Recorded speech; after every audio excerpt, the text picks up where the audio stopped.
Hola, ¿qué tal? Buen día. Mi nombre es Jania Lili Esquivel Chirino y el día de hoy revisaremos el tema de sangrado de tubo digestivo bajo. Dentro del contenido de esta presentación revisaremos la introducción, la epidemiología, la etiología y el cuadro clínico, el diagnóstico y el tratamiento. Comenzando con la introducción, revisaremos la definición, que es todo aquel sangrado originado por lesiones del tubo digestivo en forma distal al ligamento de Treitz, es decir, la que se da entre el intestino delgado y el ano. Esta es la definición clásica y la que se encuentra en muchas de las bibliografías. Sin embargo, a partir del desarrollo de nuevas técnicas diagnósticas como la cápsula endoscópica y el enteroscopio, se ha modificado la definición y tenemos que la hemorragia digestiva baja es la que se da distal a la válvula ileocecal hasta el ano, y la hemorragia digestiva media, que va a ser la que se origina desde la ámpula de Vater hasta el ileón terminal. Y también tenemos la definición de sangrado de origen oscuro, que esta debe reservarse en casos de que el origen del sangrado gastrointestinal no se haya determinado y que persiste o recurre tras un estudio endoscópico convencional completo de todo el tracto gastrointestinal con gastroscopía y colonoscopía. Y debemos usar el término de hemorragia de intestino delgado en los casos en los que identifiquemos que el punto de sangrado se encuentra en este sitio anatómico. En un 5 al 10% de todas las hemorragias gastrointestinales van a ocurrir en áreas no accesibles a la endoscopía convencional, es decir, no vamos a hallar el sitio anatómico con estas técnicas convencionales. Y aunque el sitio puede ser en cualquier parte del tracto gastrointestinal, desde la cavidad oral hasta el ano, un 75% de los casos, el origen del sangrado de origen oscuro va a estar localizado en el intestino delgado, y por su clasificación clínica puede ser un sangrado oscuro evidente o un sangrado oscuro oculto. En el evidente, el paciente va a tener una hemorragia manifiesta, ya sea con melena, hematemesis o hematopesia, y en el sangrado oscuro oculto, el paciente va a tener datos de anemia ferropénica o un estudio de sangre oculta en heces positivo. Para su clasificación puede ser por su tiempo de evolución o por su gravedad. De acuerdo al tiempo de evolución, tenemos que puede ser aguda, que es la que lleva menos de 3 días de evolución y que puede cursar con inestabilidad hemodinámica y anemia. La crónica, que es la que lleva más de 3 días de evolución y puede llegar a ser hasta varias semanas, y cursa con un sangrado lento o intermitente. Y el recurrente va a ser aquel que reincide en su presentación una vez que ya había cedido y que además es de las mismas características que como inició. Y por su gravedad, puede ser una hemorragia digestiva baja leve, moderada, grave y masiva. La hemorragia digestiva baja leve es aquel en el que hay una pérdida hemática de menos del 10% del volumen y que son aproximadamente 500 mililitros. En estos pacientes no va a haber datos de inestabilidad hemodinámica y los signos vitales van a estar normales con una sistólica mayor de 100, la frecuencia cardíaca menor de 100 y no vamos a tener datos de hipoperfusión. En la moderada es una pérdida aproximadamente del 10 al 25% del volumen, es decir, unos 500 a 1500 mililitros, y aquí los signos vitales no van a estar alterados, pero ya podemos ver algunos datos de hipoperfusión como palidez o frialdad de la piel. Y en la hemorragia grave, que es en la que se han perdido aproximadamente 25 al 35% del volumen, es decir, de 1500 a 2000 mililitros. Aquí sí ya vamos a ver alteración de los signos vitales y puede cursar con vasoconstricción intensa, agitación u oliguria. y la hemorragia masiva es en la que se han perdido más del 35%, es decir, aproximadamente más de 2.000 mililitros, y aquí ya el paciente tiene datos de choque hipovolémico.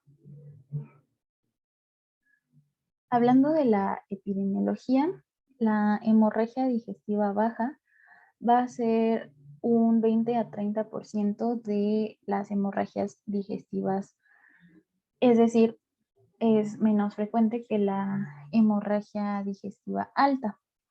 Tiene una incidencia de 20 a 27 por cada 100.000 pacientes al año, es más frecuente en varones y su frecuencia está aumentada con la edad, ya que está relacionada con un incremento de la prevalencia de la enfermedad diverticular de colon y la angiodisplasia con la edad, que son las causas más frecuentes de la hemorragia digestiva baja. Sin embargo, puede ser a cualquier edad, pero la edad media de presentación va a ser a los 65 años. Tiene una tasa de mortalidad del 2 al 4% y esta se va a encontrar aumentada en pacientes de mayor edad y que tengan múltiples comorbilidades. La hemorragia digestiva baja tiene un curso más benigno que la hemorragia digestiva alta, se va a autolimitar en un 80 al 85% de los casos y un 10% va a cursar con hemorragia masiva. Dentro de los factores de riesgo tenemos a la edad avanzada, el tratamiento con AINES, tratamiento antiagregante o anticoagulante y al sexo masculino. Dentro de su localización, un 90% va a implicar el colon y de un 5 al 10% son en el intestino delgado. El sitio anatómico más frecuente donde se va a localizar la hemorragia es en el ciego, en un 65%, el colon derecho un 13%, el colon transverso un 2.7% y el colon sigmoides y el recto representan un 10.8%. Y ahora hablaremos de la etiología y del cuadro clínico. Dentro de las causas, las más frecuentes van a ser los divertículos del colon y la angiodisplasia, pero también puede ser las hemorroides, la colitis isquémica, otros tipos de colitis como la infecciosa, la enfermedad inflamatoria intestinal o la colitis postradiación, también las neoplasias, la iatrogénica y la hemorragia del intestino delgado. Otras causas pueden ser los pólipos, la pospolipectomía, úlceras rectales, fisura anal, traumatismos, cuerpos extraños, isquemia mesentérica, varices colónicas y la enteropatía hipertensiva portal. Sin embargo, es importante mencionar que las causas van a variar de acuerdo al grupo etario. En los adolescentes y adultos, es decir, de los 13 a los 40 años, la causa más frecuente va a ser el divertículo de Meckel, los pólipos, la enfermedad de Crohn y las neoplasias. Y en los adultos mayores va a ser la diverticulosis y las angiodisplasias, pero también son frecuentes la colitis isquémica y las neoplasias. Pero de aquí me gustaría que se lleven esto de la diverticulosis y las angiodisplasias como principal causa de sangrado de tubo digestivo bajo. Y ahora revisaremos la presentación clínica y hay que mencionar que hay diferentes factores que van a determinar el aspecto de las heces durante un sangrado. Entre ellas está la velocidad del tránsito intestinal, el volumen de extravasación sanguínea y la acción de las bacterias y sus enzimas. La presentación clínica más frecuente va a ser la hematoquesia, que está presente hasta en un 85% y es la sangre mezclada de color rojo oscuro o brillante con las heces. Sin embargo, no es patognomónica del sangrado de tubo digestivo bajo. Se puede presentar en el sangrado digestivo alto si tiene una pérdida sanguínea de más de 1.000 mililitros. La rectorragia, que va a ser la emisión de sangre fresca rojo rutilante en forma de gotas o chorro o manchado del papel al momento de la limpieza. Y también se puede presentar como melenas que va a ser la sangre digerida color café o negro, y esta se da si el paciente tiene el origen del sangrado en el colon o en el intestino delgado. Sin embargo, algo muy importante mencionar es que si un paciente tiene melena, nos obliga a descartar un sangrado de tubo digestivo alto. Otras manifestaciones clínicas que pueden llegar a ser un tanto inespecíficas son astenia, adinamia, hipotensión, taquicardia, angina, síncope, debilidad, alteración del estado mental, diarrea, dolor rectal y el síndrome anémico. Y ahora les voy a explicar un poquito más de las causas y las manifestaciones clínicas que pueden presentar. Los divertículos, como ya les había mencionado, son la principal causa del sangrado digestivo bajo, y estos son zonas de debilidad de la pared del colon que van a generar bolsas o sáculos proyectados al exterior. El sangrado se va a dar por rotura de las ramas intramurales de la arteria marginal del colon, y los divertículos, su localización más frecuente va a ser en el colon izquierdo. Sin embargo, los que tienden a sangrar más son los que se localizan en el colon derecho, hasta en un 50 al 90% de los casos. Y aunque los divertículos son la principal causa del sangrado de tubo digestivo bajo, el sangrado es una complicación infrecuente de esta entidad, y los pacientes van a cursar con hematoquesia o a veces sangrado rectal masivo.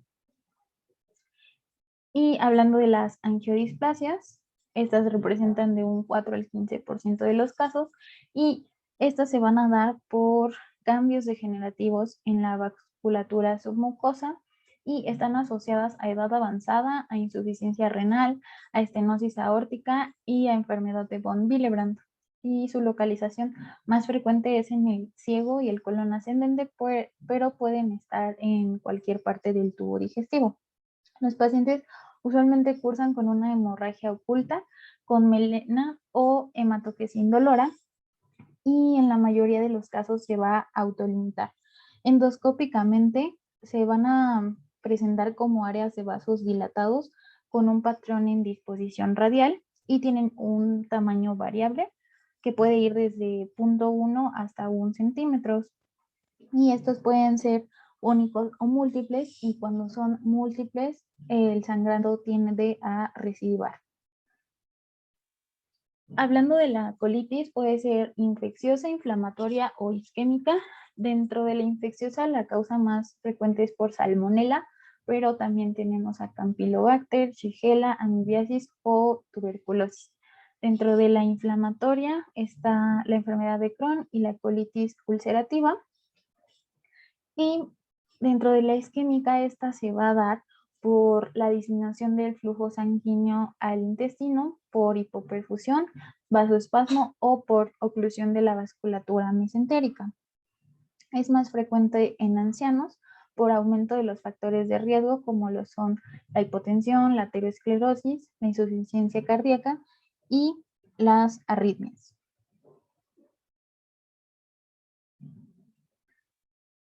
Y después tenemos a la patología anorrectal, que corresponde al 2 al 10% de las causas.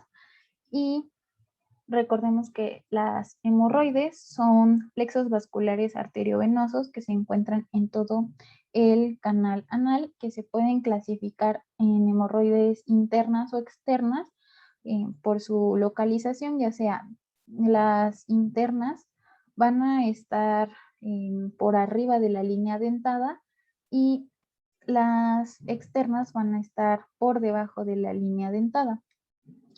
Y usualmente son asintomáticas, pero van a causar síntomas cuando hay dilatación o ingurgitación de estas, y pues llegan a sangrar, y generalmente no tienen dolor, pero pueden tener prurito. Y este prurito va a ser más intenso si se trombosan. También tenemos a las fístulas, que van a ser trayectos inflamatorios formados por la comunicación entre la mucosa del recto y la piel, y generalmente se dan por la obstrucción de alguna glándula anal, se va a formar un absceso y posteriormente se forma la fístula. Y las fisuras anales, que esta es una lesión del canal anal y su causa más frecuente es por traumatismos durante la defecación, y la presentación clínica de la patología anorrectal generalmente es con sangrado indoloro o molestias a nivel anal en relación con el esfuerzo defecatorio, y lo característico es la rectorragia, esta emisión de sangre color rojo brillante que no está mezclada con las heces. Después tenemos a la neoplasia colorectal, que corresponde al 17% de las causas, y la hemorragia va a ser secundaria a la formación de neovasos en el tumor o por úlceras en la mucosa intestinal. Debemos sospechar una neoplasia cuando haya alternancia del hábito intestinal o tengan el síndrome constitucional. El sangrado generalmente no es masivo ni grave, más bien es de bajo grado e intermitente, y si está en colon derecho tienen anemia microcítica hipocrómica ferropénica o se presenta con la sangre oculta en heces solamente. Y si está en el colon izquierdo presentan hematoquesia. Y ahora dentro de las causas iatrogénicas tenemos a la más común, que es la hemorragia postpolipectomía, que corresponde de un 2 al 8%, y esta generalmente se va a autolimitar.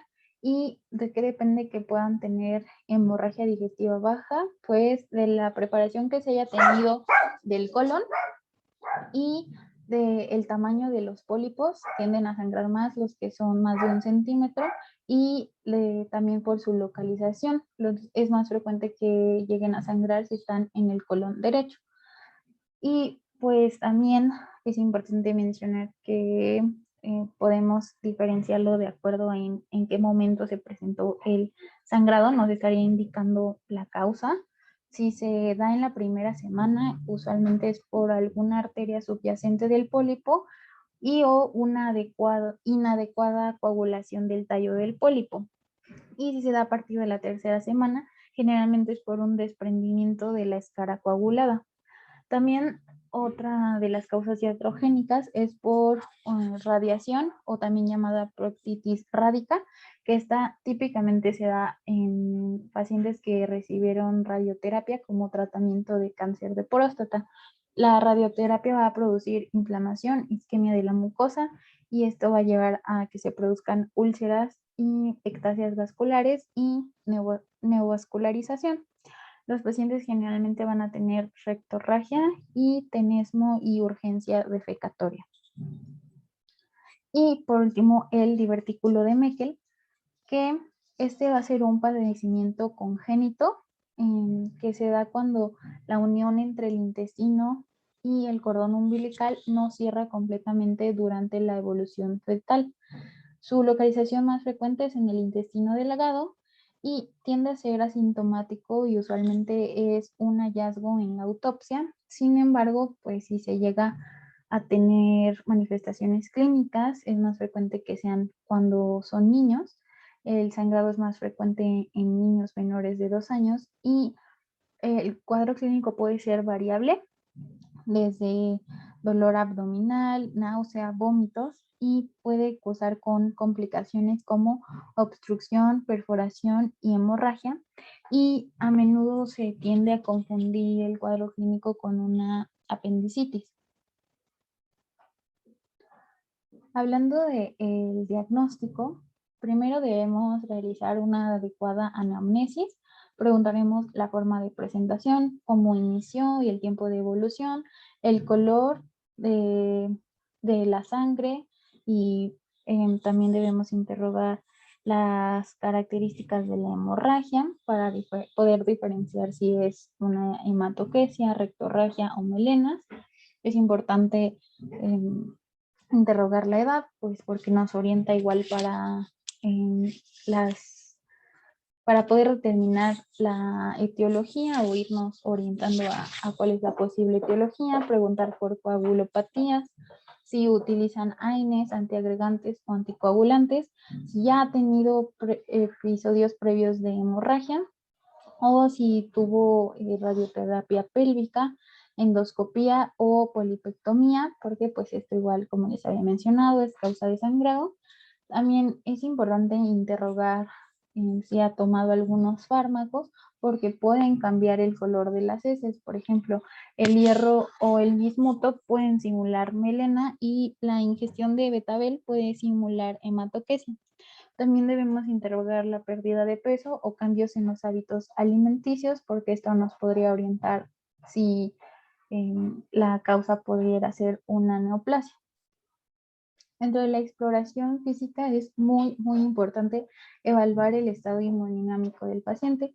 Buscaremos signos de hipoperfusión periférica. Vamos a medir la presión arterial, buscando si tiene hipotensión, la frecuencia cardíaca para ver si tiene taquicardia, frecuencia respiratoria para ver si tiene taquipnea, el color y la temperatura de la piel pueden estar frías y pálidas, el llenado capilar retrasado, si tiene ortostatismo, disnea o dolor torácico.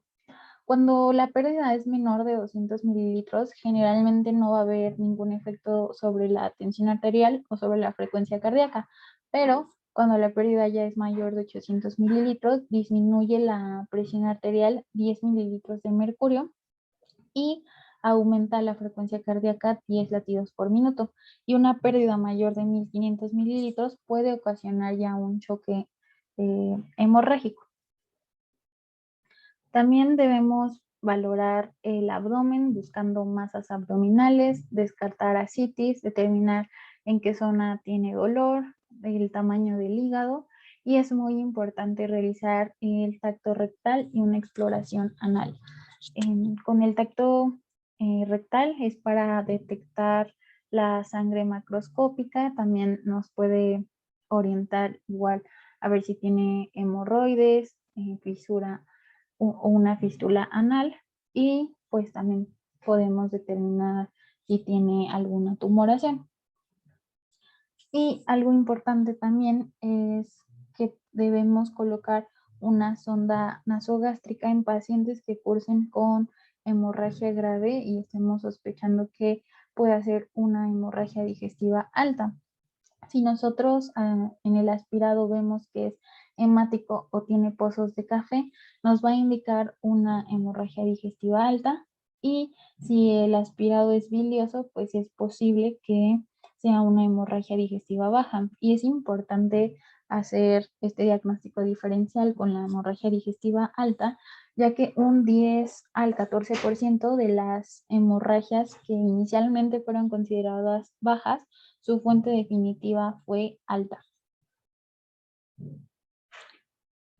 De los estudios de laboratorio debemos realizar biometría hemática para pues determinar el estado hemodinámico del paciente, valoramos el hematocrito, la hemoglobina, plaquetas, dentro de las pruebas de coagulación debemos valorar si tiene alguna coagulopatía y debemos igual determinar el grupo sanguíneo y hacer pruebas cruzadas por si requiere alguna transfusión.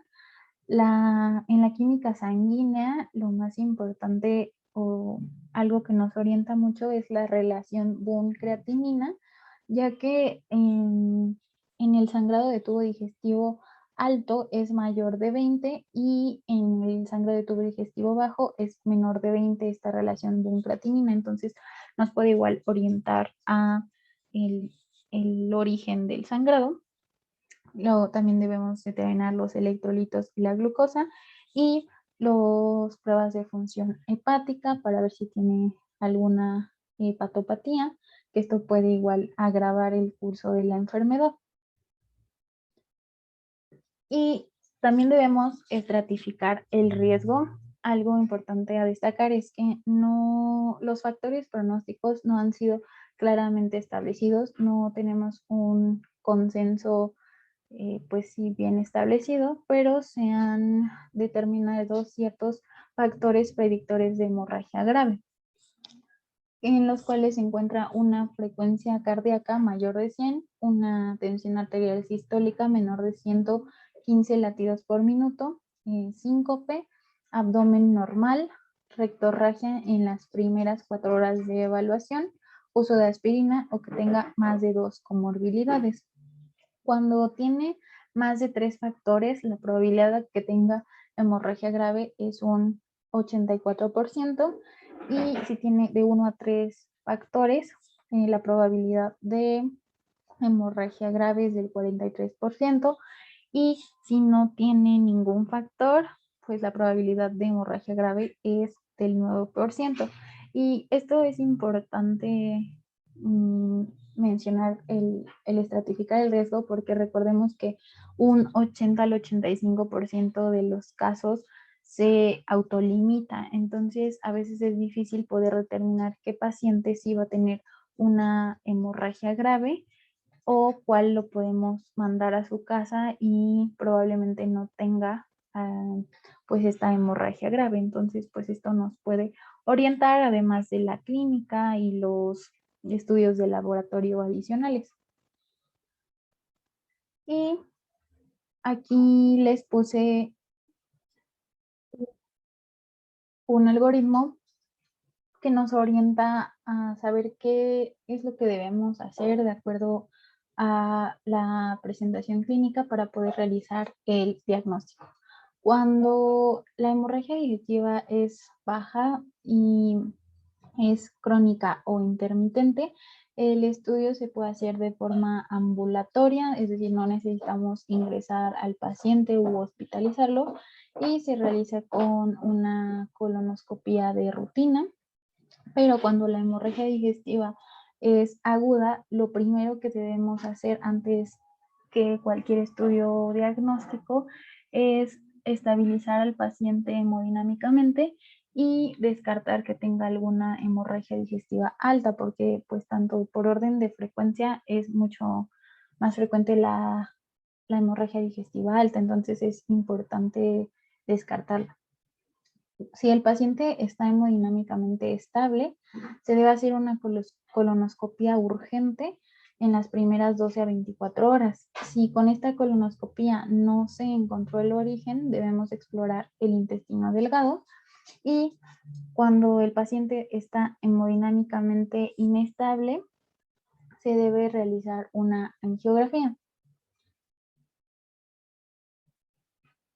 Y ahora ahondaremos en cada uno de los estudios diagnósticos.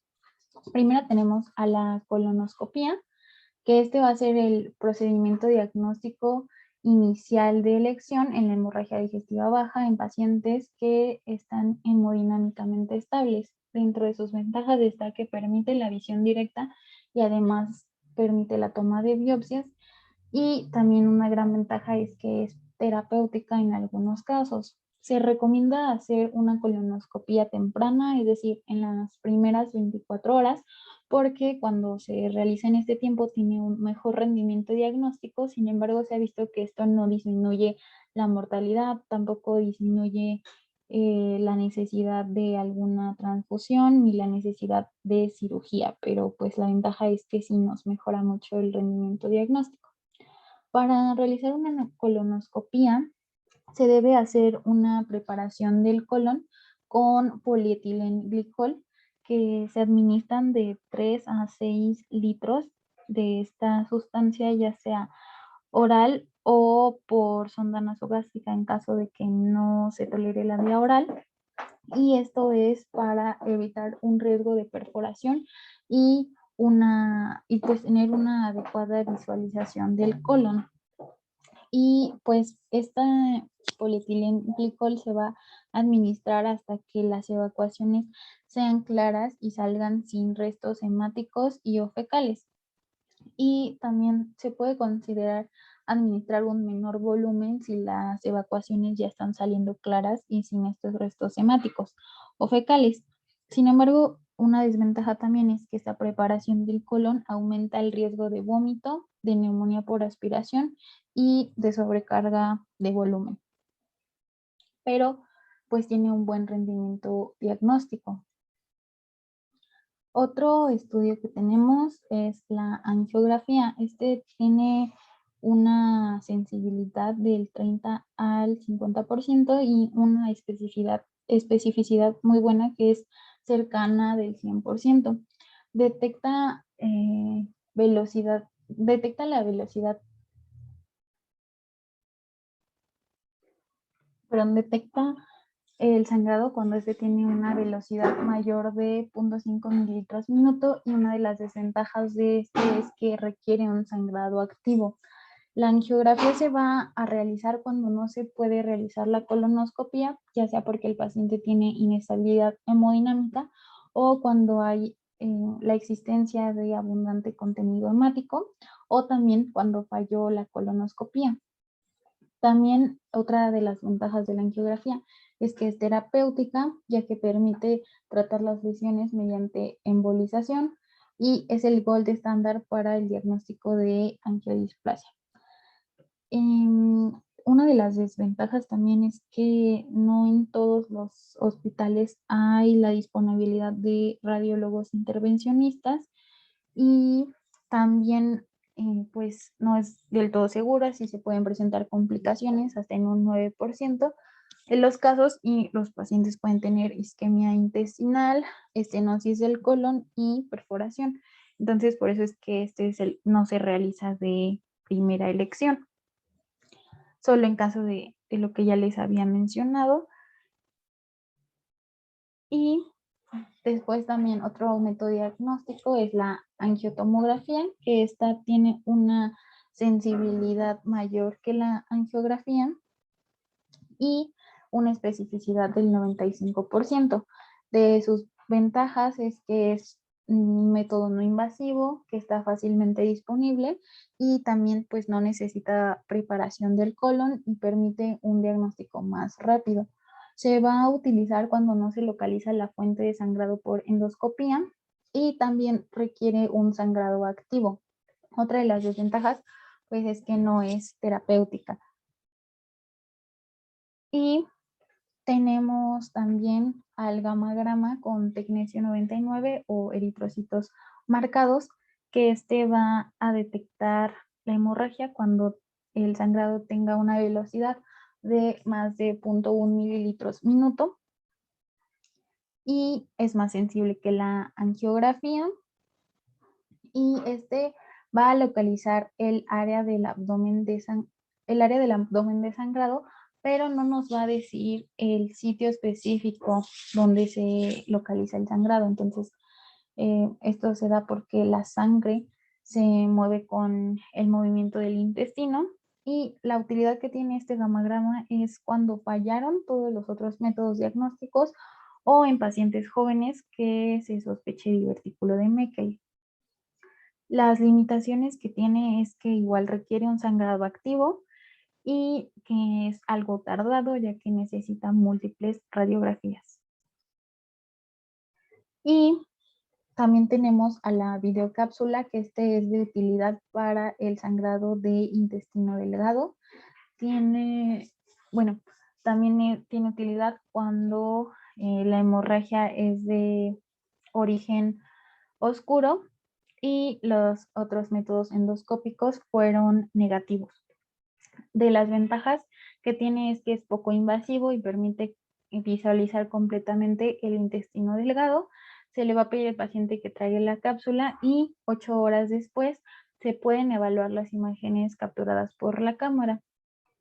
Dentro de las contraindicaciones que tiene es el uso de marcapasos. Por las señales que emite esta cápsula pueden alterar el funcionamiento del marcapasos. Y pues otra desventaja que puede llegar a tener es que a veces algunos pacientes presentan retención de la cápsula.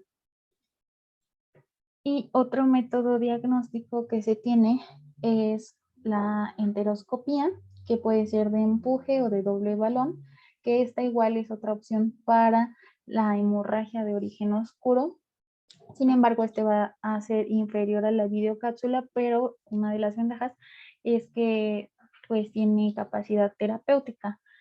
Y Hay que recordar que la evaluación enteroscópica del intestino delgado solo la debemos hacer cuando ya se evaluó tanto el tracto gastrointestinal alto y el colon. Y hablando del tratamiento, es muy importante el manejo inicial, que debe ser mantener la estabilidad hemodinámica mediante la reposición hidroelectrolítica, la transfusión de hemoderivados y corregir si presenta alteraciones de la coagulación, trombocitopenia o si tiene tratamiento anticoagulante y o antiagregante. Y es muy importante la reanimación intensiva antes de cualquier procedimiento endoscópico. Es lo primero que debemos realizar. Dentro del manejo inicial lo vamos a realizar con fluidoterapia. Se recomiendan soluciones cristaloides, de preferencia solución Hartmann, y se recomienda una estrategia de transfusión restrictiva, que esta va a ser cuando un paciente sin comorbilidades cardiovasculares se va a realizar la transfusión cuando la hemoglobina sea menor de 7 gramos sobre decilitro, y en pacientes ya con comorbilidades cardiovasculares se recomienda la transfusión cuando la hemoglobina sea menor de 9 gramos sobre decilitro. Y también debemos tratar la coagulopatías, que esta es cuando el INR es mayor de 1.5 y las plaquetas están en menos de 50,000. Las coagulopatías se asocian a falla de la hemostasia endoscópica y por eso debemos tratarlas. Se debe revertir la anticoagulación antes del manejo endoscópico y el objetivo del INR es que se mantenga de 1.5 a 2.5. Se puede realizar con la administración de plasma fresco y plaquetas, y si el paciente está usando antagonistas de la vitamina K, por ejemplo la warfarina, se deben suspender y se debe además administrar vitamina K. Y como yo les había mencionado, algunos métodos diagnósticos también son terapéuticos. Tenemos aquí a la colonoscopía. En caso de los divertículos y la hemorragia de la escara post-polipectomía, se hace el tratamiento mediante inyección de sustancias esclerosantes como adrenalina diluida o etoxiesclerol, y además se puede combinar con medios mecánicos como la colocación de un hemoclip. En la angiodisplasia igual se puede hacer mediante la inyección de sustancias esclerosantes y la coagulación con plasma de argón. Para los tumores como colorectales, en general no se recomienda tanto el tratamiento endoscópico, se recomienda más el tratamiento quirúrgico, y sin embargo se puede utilizar a veces en caso de hemorragias graves. Se puede intentar una hemostasia mediante polvo hemostático. Y para la proctitis por radiación se hace fulguración con gas argón, y en estos pacientes pueden llegar a requerir varias sesiones de tratamiento. Y el uso de la angiografía como método terapéutico se puede hacer mediante la inyección de vasopresina intraarterial, y esto llega a controlar el sangrado en 90% de los casos en pacientes que cursan con divertículos o angiodisplasia, o también se puede hacer con embolización con coils transcatéter, que va a tener mejores resultados, pero su utilidad está limitada ya que hay un alto riesgo de isquemia intestinal posterior. Y, por ejemplo, si nosotros hicimos una angiotac y ya mostró un sitio de sangrado activo, se debe hacer esta arteriografía terapéutica. Y como último opción terapéutica que tenemos es la cirugía. Y realmente esta, cuando se hace de forma urgente en pacientes con hemorragia digestiva baja, tiene una mortalidad del 10%. La vamos a realizar en casos de que haya tenido la necesidad de más de 6 concentrados eritrocitarios en menos de 24 horas con sangrado activo, persistente o que cursen con inestabilidad hemodinámica, en caso de sangrados graves que no se van a controlar con endoscopía o técnicas radiológicas, o en casos de que el sangrado no se haya podido determinar el origen. Y también, como ya les había mencionado, si es de origen tumoral, se prefiere la cirugía y la técnica va a ser mediante colectomía. Lo ideal es que cuando se haga la cirugía ya se sepa el sitio de sangrado, pero si se realiza y todavía no se sabe dónde está el sitio, se puede hacer la evaluación quirúrgica mediante estudios endoscópicos intraoperatorios y así pues evitar una resección muy amplia. Y si a pesar de que ya se hizo esta exploración quirúrgica y se sigue sin localizar el punto de sangrado y la sospecha es alta de que es de origen colónico, pues se hace una colectomía subtotal. Y eso sería todo. Les dejo aquí las referencias y muchas gracias por su atención.